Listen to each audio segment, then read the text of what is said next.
Hello everybody, welcome to SG Now. This is Nick Shen. And I'm Sharda, and this is an exciting week indeed. We have 4 very interesting experiences that's going to happen all over Singapore. So, Nick, have you ever traveled by train before? Yes, of course. I traveled from Bugis to Pasir Ris MRT. I'm not talking about the MRT, Nick. I'm talking about, riding on a train through Europe where it's very romantic and you're in Paris, not Pasir Ris. Yes, I was in Paris before. And I remember when I was in Germany, I traveled by train from Leipzig to Berlin, and it was during Christmas period. It was so romantic because it was snowing outside, it was cold, but it was warm inside the train. And that was like my dream Christmas. Ooh, so who did you take on that train trip with you? Secret. It sounds so romantic. Can you please take me there now? Sure, why not? After all, we don't need to quarantine in Germany right now. But I think Germany is too far away, right? Let me bring you to another interesting train now. Have you heard of the Orient Express? The Orient Express, it sounds familiar. It's an old train, but very classy, right? Yes, and it's in town right now. Since December 2020, we can experience the Orient Express exhibition, which is set up at Gardens by the Bay. Our CityJo Abby will tell us more. So who do you think killed the deceased? Nobody? What do you mean, nobody? I mean, she's just asleep. That's all. What? What just happened? Hello. I'm sure you movie lovers out there have watched the many on-screen adaptations of Murder on the Orient Express, a mystery novel by English writer Agatha Christie. Well, time to get excited because the Orient Express exhibition has arrived in Singapore.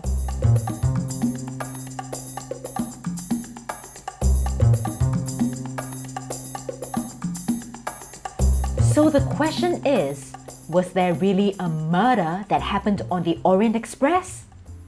No murder happened on the Orient Express. Agatha Christie wrote the book based on the trip she has to join her husband in Egypt. And of course, that brings her a lot of ideas. But we don't have murder on the Orient Express. The Orient Express was a luxury long-distance passenger train service created in 1883. It was revolutionary as it was the world's first international express. The fact in the first time in 83, you just have a train who decide to embark you on another country. It's quite new because the traveling experience not began at that time, really. Because of its luxurious status, the passengers were often politicians, diplomats, actors and writers who saw the train service as a way of networking and seeking new adventures. What I want to share here is this train brings many dreams. It gives freedom to visit and discover Europe and the rest of the world. Giving people this freedom to dream, the Orient Express went on to inspire many movies and novels. I think the journey when she moved to Egypt was long. I think she can imagine many stories. And Agatha Christie, Murder on the Orient Express 1, was wrote inside the Orient Express. Besides contributing to the development of tourism and entertainment, the train service, with its technological advancements, was also a symbol of industrial revolution. So this is the train carriage to Egypt in 1925.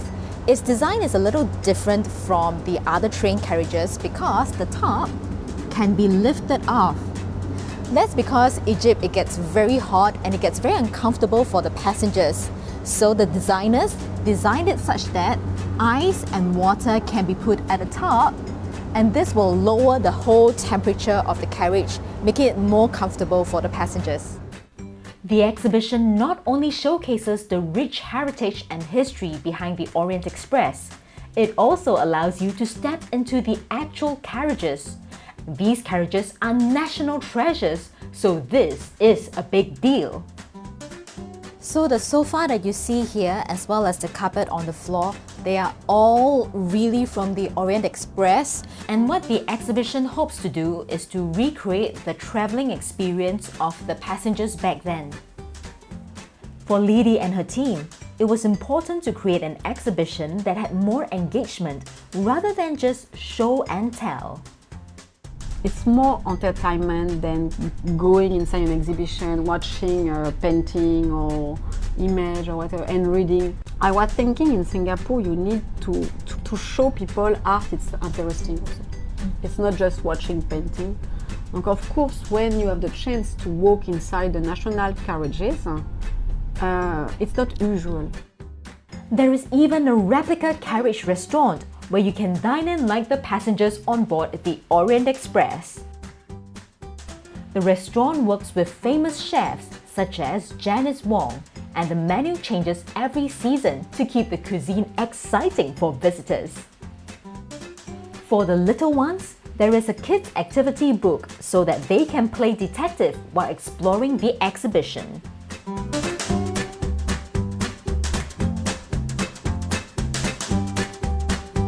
This is Abby from Singapore One. Thank you, Abby, for sharing with us what I wouldn't give to be wined and dined. So, Nick, when are you going to take me? I'll bring you soon, okay? But first, let me bring you somewhere that is disappearing in Singapore. Disappearing? So can I still wear my heels, my dress, my earrings? Well, you may or may not dress up, but it's certainly interesting. You get to experience nature and even take pictures with the animals. The animals? You're going to take me to the Singapore Zoo, is it? No, it's a very meaningful farm which helps needy families with their vegetables every week. I believe you'll enjoy the farm. Okay, let's go to the farm. Chris, take it away. It is increasingly difficult to find a farm in urban Singapore, but I found one right smack in the middle of Ang Mo Kio Industrial Park 2. It is not your ordinary farm. It is a community farm by the community for the community. But what I'm curious about it is, who is behind this? My name is Daniel Ling, and I'm the Honorary Advisor of Ang Mo Kio Industrial Park 2 Association. The farm name is called Ang Mo Kio Industrial Park 2 Community Farm. 3 years ago, we started to have some activity, like we organized some annual dinner for the neediest family. After 1 year, the tenant over here feel that we should do more. So I come up with the idea that why not we build something that's sustainable, that every month we can actually do something to the neediest family. So we started this farm. We actually have 6 fiberglass tanks. So these are all tilapia here. The water from here will pump over to the vegetable farm. I will bring you to the vegetable farm to have a look.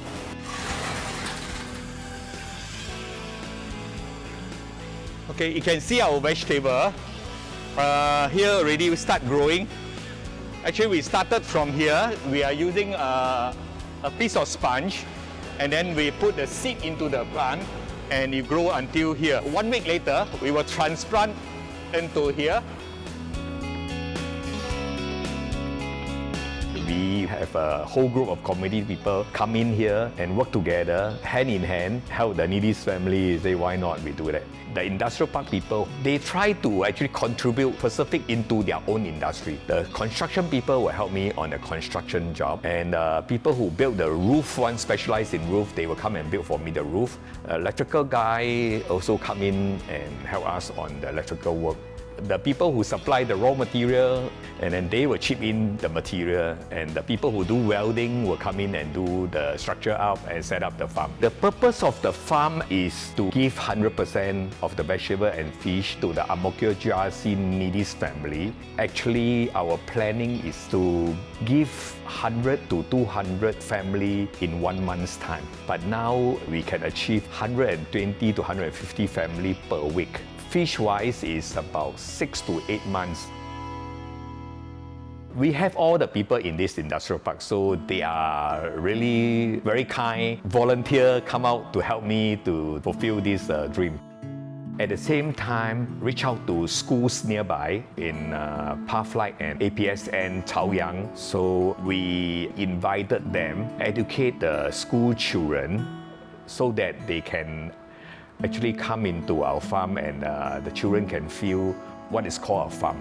Basically, I feel that we are the fortunate one in Singapore. I feel that I should come out and do something back to the society. COVID actually affect us a little bit because of the restriction. We are not allowed to give to the household directly. So we deliver to the CC and CC make arrangement for the needy family to come down and collect the vegetables. Now we have not complete the whole farm yet. We only reach out to about 80%. We also working with ITE. They are coming in to help us automate certain area like auto feeding of fish and auto measuring of the nutrients in the pond. Hope that COVID will end and school children will come into our place. So hope that by maybe mid of next year, we should complete everything. That means that after that, we will be concentrating on education and giving away to needy family. Well, it seems to me it takes just one spark of an idea to get the whole community burning with a passion to serve the needy. And this is your CityJo Chris for Singapore One. Wow, I didn't know that the farm could help so many people, right? Thank you, CityJo Chris, for sharing that story. And you're right, Nick, that was very meaningful. Talking about meaningful, there are other things also happening during this pandemic. Besides the free vaccinations going on, do you know there's a van going around Singapore helping people to test for HIV? Really? I didn't know about that. Is it free? Yes, it's free, and you can still stay anonymous by doing so. You know our CityJo Dharmhik is on wheelchair. He actually went on to give the test a try. Let's follow him and check it out. Hey guys, today we are in Sembawang, and to know why we're here, first look at this van. This van, despite its modest appearance, has a greater purpose. What's its purpose, you may ask? Simple. It's a HIV self-testing van that helps people test anonymously, and today we're going to meet the person behind this van. This lady has made her passion for compassion her profession. My name is Hui Min. I'm from AFA. I'm an executive there, and I'm in charge of the mobile testing services. My passion itself is just to help other people. So when I saw the opportunity to go into AFA as mobile testing, I realized that I can actually help people. Like, it's more of like a frontline kind of thing. Some people, they are more afraid to go to the clinic because they are afraid that people might see them going into a clinic, or like people might judge them when they see them walk into like a sexual clinic. So when they come over here, usually we park at places which are a little more discreet, so they don't feel like they are being watched. So this is like usually the price of the HIV test. So if the 4th gen test, it will be $42, 3rd gen test will be $32. For my job, I'll do it. So you just help me fill in like this portion first. So today we are using a Gen 4 test kit. Yeah. So, I had the privilege of getting tested today, and it was not as painful as I thought. All they needed was a blood sample, and it only took about half an hour to get my results. When I had like the first positive client, and then I saw the result of the test kit, and then it was lucky that I had like a volunteer with me at that time. So I told like the volunteer, oh, the result came back positive, so what should I do? Because the volunteer has more experiences in doing like the testing service than me. So I asked him what to do, and then we just, we released the result to the client. And so when I saw it like firsthand, it actually like kind of shocked me emotionally. I remember when he left the van, right, I took some time to like kind of process and kind of calm myself down a little bit before continuing doing other testings. So right now, as I work here longer, right, I learn more about HIV, And I also learn more about the treatment. Even though you have a positive result, that doesn't mean it's the end of the world. There is treatment for you. You can become undetectable, equals to untransmittable. So when your viral load gets to a certain amount, then you become undetectable, means you can't transmit any HIV virus to like other people, even if you have unprotected sex, that is. And as for myself, I would say I would like to continue giving like sexual education to people, because I think that education is actually the root that can target all the problems, is where we start. Most importantly, how to protect themselves from HIV and STIs. The things that motivates me the most would be when clients say that they are very thankful, or they thank me for giving them advice, when they thank me for giving them the sexual knowledge. And whenever they say thank you, I just feel I feel like motivated. Like, it motivates me to continue doing more. So I like the human touch that the job gives. So you like playing the role, part in the process? Yeah, in the process. Yeah. If you want to get tested like me, simply head to afa.org.sg. Click on Appointment for Testing, go to MTS. Scroll down to see the schedule and location of the van. To make a booking, click the Make a Booking tab, where you can fill up a Google form anonymously for booking. So guys, today was a really productive day. I learned a lot about HIV and the many myths surrounding it. Thanks to Hui Min. This has been CityJo Dharmhik for Singapore One.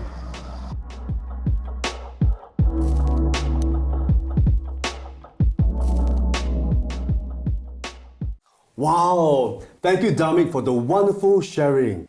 Sharda, I thought of another nice place to bring you. Wow, so excited. Okay, so can I bring and wear finally my dress, my heels, my earrings? Yes, so exciting. I'll bring my camera to make all the best IG photos ever just for you. Oh my goodness, you are like the best Insta co-host ever. Okay, so Nick, don't keep me in suspense. Where are we going? It's a new bakery opened by foreigners selling Yugoslavian pastry. Okay, that's interesting. So I guess we're not dressing up, but do they have baklava? Do they have burek? Of course, my dear. You get to try all delicious pastries like the ones in Yugoslavia. Our CityJo Morag will tell us how good their burek is. Take it away, Morag!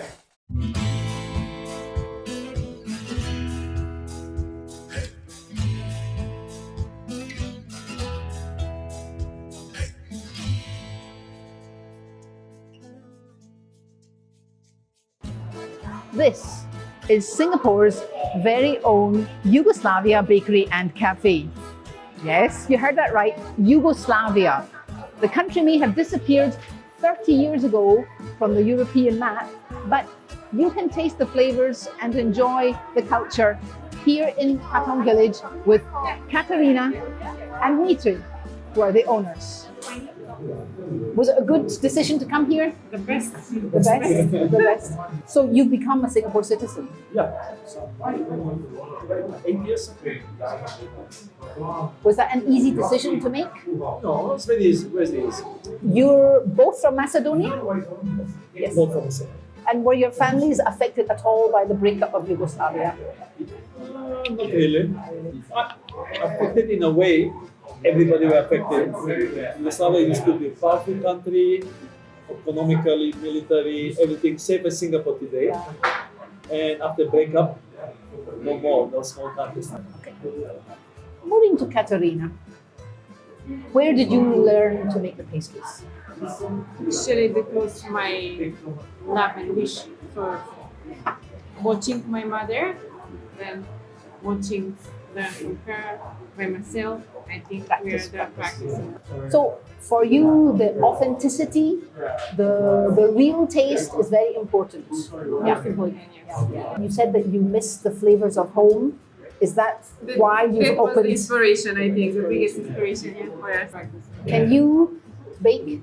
Yes, I learned the most difficult part, you say. I learned how to make burek. to Yugoslavia on this map for me? Yugoslavia. Do you know what continent it's on? Yeah, I know. I do. I think it's right here. Close, but no cigar. Do you know what continent it's on? No? You've never heard of it? No, I've never heard of it. Never heard of it? No. Oh, well done. You're the only person who's able to answer that. There's a lovely complicity between Katerina and Dmitri, and you can see he is immensely proud of the fact that she bakes everything from scratch. Now I'm going to join Katerina in the kitchen and discover the secrets of how to make Yugoslav pastries. Come with me. So how do you make phyllo pastry? What we are using inside is flour, then oil, butter. We are making fresh yogurt here. So you put yogurt in it? Yogurt and eggs. Yeah. Oh. Yeah. So it's quite a rich dough. Yeah. So how old do you think you were the first time you made phyllo pastry? How?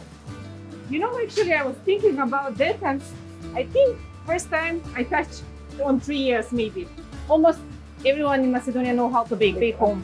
Okay. So it's very much passed down from mother to daughter. Yeah? Yeah, actually, yeah. I think my mother was my inspiration. I miss the taste here, and I want to try to practice both of my hands. So this is a mixture of sugar and finely chopped nuts. Yeah. I like that you're generous with the filling, and then some bigger pieces. Yeah. So that's just from you folding it and folding it and folding it. Well, that's amazing. The flavor from home is the biggest inspiration. Missing that one. Yeah. So you miss home. I know how the flavor should be. Yeah. And then you follow only your. Now that walnut baklava holds no more secrets from me, I cast an eye over Katerina's assistant, who's making pogača. Some are with cheese and ham, the others are with chocolate or cinnamon and big fat juicy raisins. I'm going to sample some of the pastries, and the perfect accompaniment is Balkan coffee.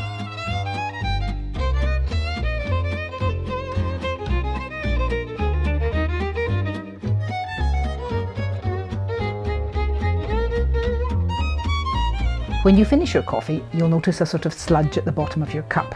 You mustn't be put off. It's there so you can read your fortune. It seems that reading your fortune in the dregs of your coffee cup is another tradition passed down through the generations, and unsurprisingly, both Katerina and Dmitri are very good at it. What do I see? I see a hat. Oh, you love me, yes. Must be the one. What do I see? Actually, no. I see like a rooster. Rooster usually good news. We bring a good news in the morning, new beginning. What do you see in mine? You see the rooster? Look at that. You see the rooster? I do see it. I really. Okay. You have to take a picture of this. I don't know what I see in mine. A bunny rabbit? Look as a kangaroo, between kangaroo and bunny. With a poacher. What would you call a fortune teller? I mean, like a, I don't know, mama, whatever. Gladačka, if it's a female, usually it's Gladačka. Gladačka Morag. She looks in the. Oh, these are actually quite interesting. Yes, my drapes. Yes. So if you see something long, looks like a road, say you are going to travel soon. Okay. As we laugh and joke over our fortunes, Katerina and Dmitri tell me of their plans for the future. Perhaps 1 or 2 more outlets, and maybe even a durian burek for special Singapore holidays. I don't need to read my coffee cup to see that a bright future awaits the owners of this unusual and authentic bakery. And you don't need a passport to visit Yugoslavia. If you're lucky, maybe Gladačka Morag will be there, and she will tell your future. Thank you, Morag. Oh, it looks absolutely delicious. I really want to go there now. So, Nick, are we really going to go there? Yes! Okay, all right. Let's take the Orient I mean, let's take the MRT to Katong Village. I cannot wait to try their baklava. It looks so delicious. And then we could even visit the farm, right? Wow, so exciting. I'm all ready. And I'll take beautiful pictures of you everywhere you go. Okay, Nick, but just to let you know, my right side is my Insta side. Shada, you look beautiful to me from every angle. And I can do Photoshop for you too and make you look better. You're so funny. On that note, I think we better end the show now. Thank you so much for being here with us, and we will see you again soon. Thank you. Bye-bye. Bye.